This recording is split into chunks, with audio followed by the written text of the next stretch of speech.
வணக்கம் ஃப்ரெண்ட்ஸ். இன்னைக்கு டே 3 of changing தொப்பை இன்டூ 6 பேக். இன்னைக்கு கண்டிஷன் பார்க்கலாம். ஃபர்ஸ்ட் மார்னிங் கொஞ்சம் உளுந்தில் களி செஞ்சு சாப்பிட்டுட்டேன்.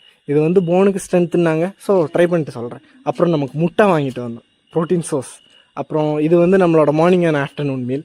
முட்டை, சோயா சங்க்ஸ், அப்புறம் கொஞ்சம் சன்னா, சப்பாத்தி. இன்றைக்கி லெக் செக்ஷன்னால் ஃபஸ்ட்டு லெக் ப்ரெஸ்ஸில் ஆரம்பித்தாச்சு.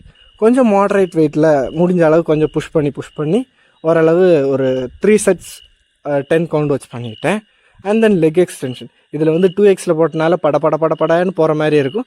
ஆனால் நான் rep range and then range of மோஷன்லாம் கரெக்டாக வச்சு தான் போட்டேன். ஸோ ஒரு பிரச்சனையும் இல்லை. உங்களுக்கு பார்க்கலே தெரியும், இது ஸ்லோவாக ஆக்கிட்டேன். அதாவது நார்மலாக போட்டுறேன்.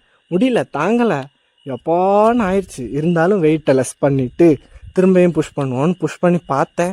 முடிஞ்ச அளவு புஷ் பண்ணேன். அதுக்கு மேலே உடம்பு தாங்கலை. அதனால நான் அப்படி கண்ட்ரோல் பண்ணி விட்டுட்டேன்.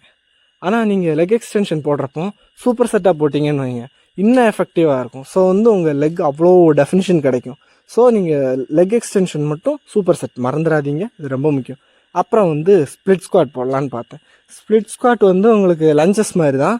ஸோ நீங்கள் ஸ்ப்ளிட் ஸ்குவாட்டும் லஞ்சஸும் ஓரளவு ஈடு கட்டிடலாம். இன்னைக்கு கண்டிஷன் இதுதான். அப்புறம் ஃப்ரெண்ட்ஸ் கூட வெளியே போனேன். அதை வணக்கம், நான் தான் வான்குட்டி மாதிரி துள்ளிக்கிட்டு அலைஞ்சேன். பாய்.